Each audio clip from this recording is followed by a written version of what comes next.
What's up, guys? Welcome to Daily Dose of Reddit. This is your host, Zach, and today's subreddit is r/entitled parents. This story's called An Old Story About How a Woman Tried to Get the Money Back for a Pup We Sold Her Without Actually Returning Him.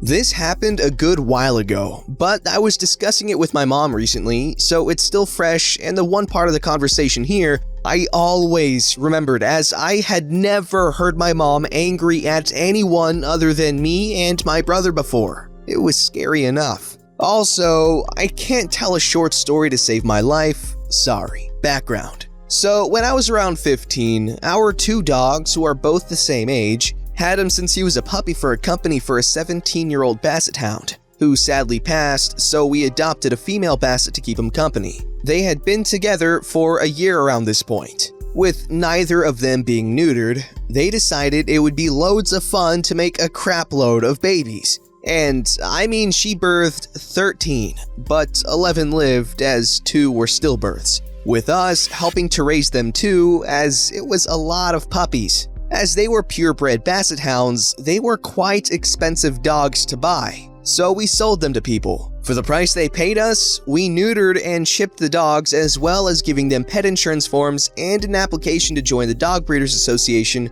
of where we live. Both could be sent only by the owner and both cost money. But we did not let people register the puppy under our number, as they were not our dogs and it was illegal, but it would be cheaper for the new owners. Story. So this mother, we shall call Deborah, didn't have the Karen look but nearly had the attitude, came with her 2 young kids, picked out a puppy, and tried to pay a fraction of the price we were selling them at, as we couldn't expect people to pay that price for them. Keep in mind, this was towards the end of the boom, and we were selling them for at least half the price, as we didn't want to rob people blind, which a lot of breeders were doing at the time. Please don't think we were these crappy breeders that farm dogs. We love our dogs and have met some of our puppies all grown up.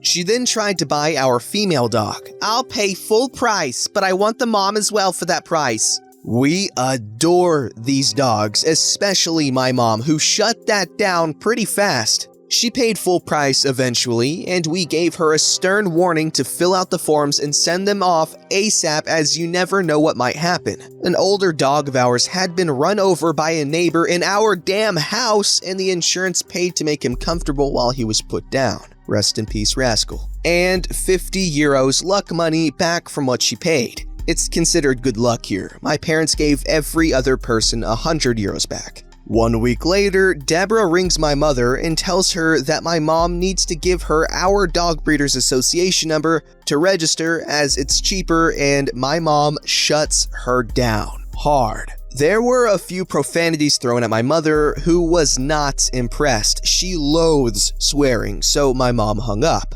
Around 6 months later, she arrives at our door unannounced, no pup or anyone else with her, demanding that she get a refund on the pup. We were highly confused, to say the least. When she eventually stopped shouting at us, we finally figure out why she was here. Turns out, our female dog has a disease called elbow dysplasia, which means her elbow sticks out, and had been missed by our vet. We thought it was normal, as she looked like that since we've had her, and she never had any issues walking or never showed pain during walking. So this unlucky pup has it too. We explain and prove that we were unaware, and that she had seen the pup's mom and dad when she came to pick the pup, and gushed about how beautiful the mom was, as well as trying to steal her, so she never copped it either. This did not please Deborah, and cue her screaming again.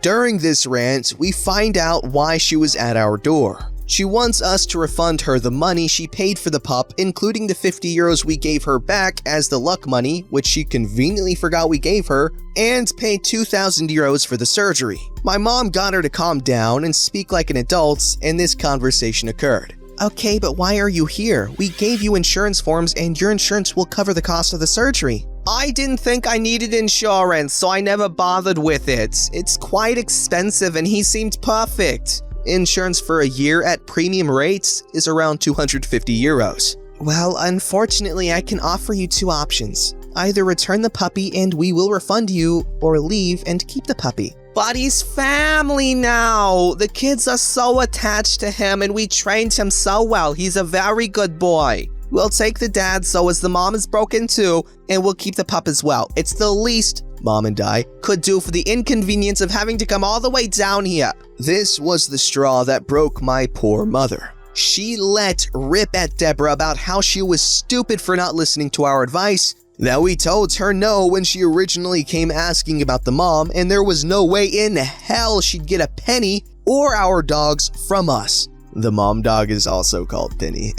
I giggled at that. And soon sent her packing with her tail between her legs. She kept her puppy and never contacted us again.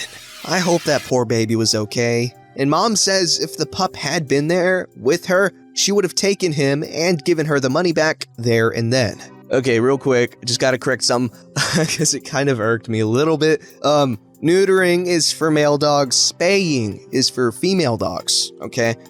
So if you neuter both dogs, I was like, if they're both being neutered, they couldn't have kids together to begin with, because that means they're both males, and I don't know, it's just, spaying is for girls. Anyways, that does sound incredibly annoying to deal with. However, I feel like they should have at least gotten a partial refund, but this is coming from someone who knows absolutely nothing about dog breeding or anything like that. But they gave her a sort of at least slightly afflicted puppy, for the price of a regular non-afflicted puppy. And I don't think that's fair, but the woman was obviously acting very entitled, okay? But I'm just saying, I feel like that's a little bit shady. Let me know in the comments below if I'm wrong.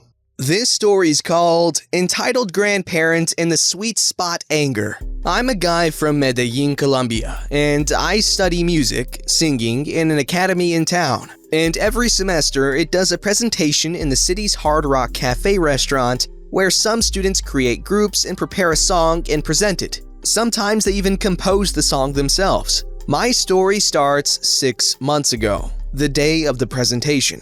I went in the morning, for we would do a sound test. They'd close at 12 for preparing the restaurant, and open back up at 2 p.m. for the event. During that time, it's possible to book a table. So I did for my parents, my sister, her husband, their 2 kids, my nephews, and 2 cousins. This Hard Rock Cafe has a wall where there are some couch-like seats instead of normal chairs with tables. I tried to leave a drawing, but I couldn't figure out how. Last year, we sat there in the show, and we will call this place the Sweet Spot. So anyway, I just booked a table for X amount of people. I didn't specify for any sweet spot or specific place. So we got a normal table with normal chairs.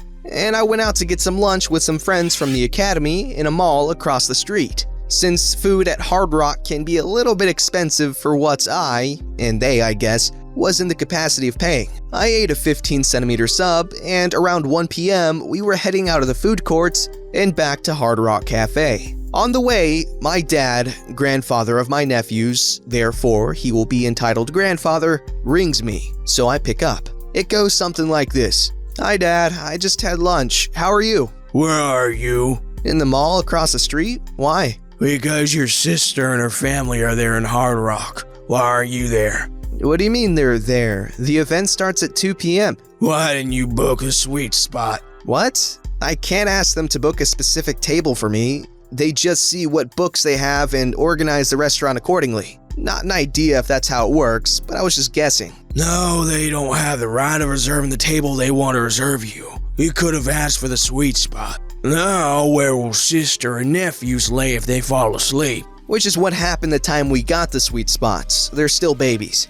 I don't know, we can carry them or something. Do me a favor and go tell them to change to the sweet spot. Me becoming angry already, I'll try. And then he hung up without even saying goodbye. I arrived at Hard Rock and asked a lady if it was still possible to change my booked seats to the sweet spot. The answer was as I expected.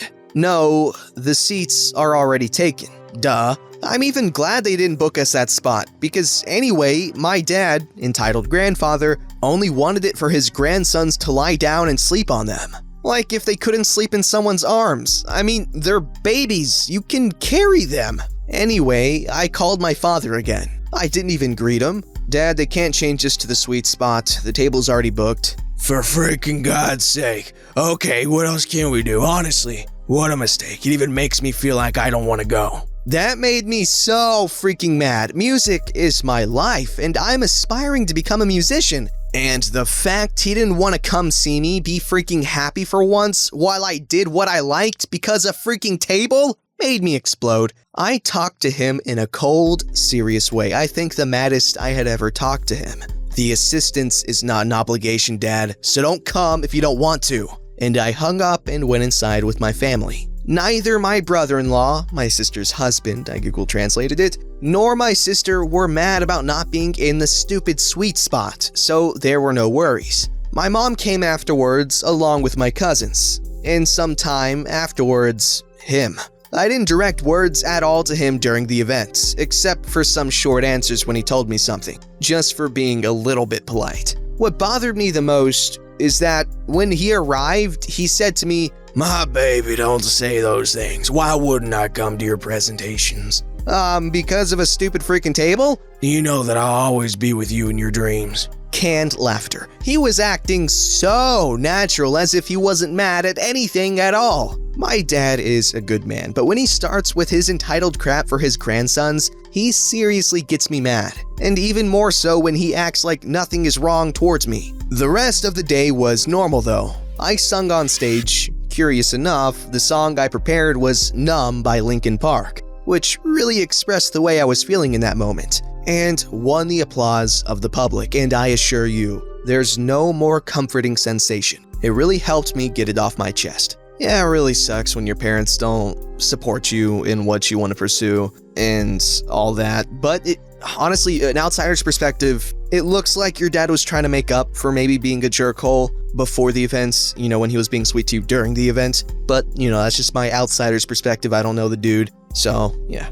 This story's called, Apparently I'm Not Supposed to Take My Dog into Pet Stores? So today I had to take my dog to the vet for her semi-annual blood test. She absolutely loves going to the vet and was super excited to go play with all the techs. Afterwards, we walked to the pet store just down the street because she's definitely on the nice list and deserves a new toy for Christmas. Now, my dog is an Akita, so she's pretty big and I understand that she's a little scary looking. She's also super gentle and seems to understand that kids especially can be intimidated by her. So, when she sees new people, she won't run up to them, but she will get excited and start wagging her tail, which is adorable because it's a curly cinnamon roll. As a result, I don't feel the need to do anything like pull her away from scared people. I honestly think that only makes it worse. So, we walk into the store and it's pretty quiet. We are just walking towards dog toys and my dog is laser focused on the table of dog treats.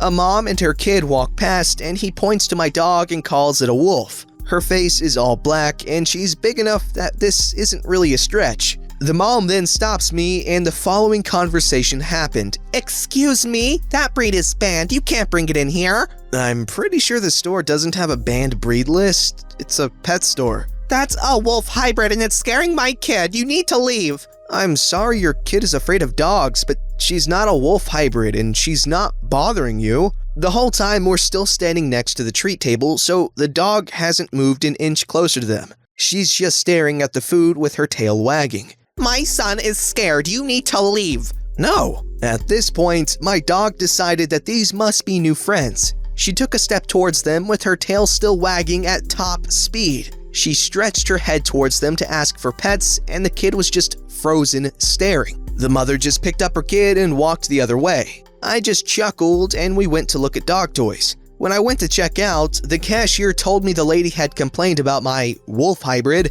and they had to tell her that all dogs who aren't acting aggressively are more than welcome in the store. The lady was ignored and my good girl got 2 treats from the nice worker. Not a very climactic or crazy story, but I was amused that some crazy lady thought a dog shouldn't be in a pet store. Oh yes, the trademark of an entitled parent. Make the whole freaking world bend to you and your child's stupid whims. My good God, it's a dog. I love big dogs so much. Okay, small dogs, no offense, they're really annoying and usually insanely ugly. Okay, now I'm not gonna hate on a dog like I see in person just because it's small. No, I treat dogs nicely, okay? I love beagles though. Beagles are so, oh my god, I love beagles. Oh, and Boston Terriers, oh, they're so cute. Okay, so some small dog breeds, but Chihuahuas, oh boy, I don't like those. But big dogs, the bigger, the freaking better, okay? They're just so great. Don't forget to like, subscribe, and hit that bell to never miss an episode.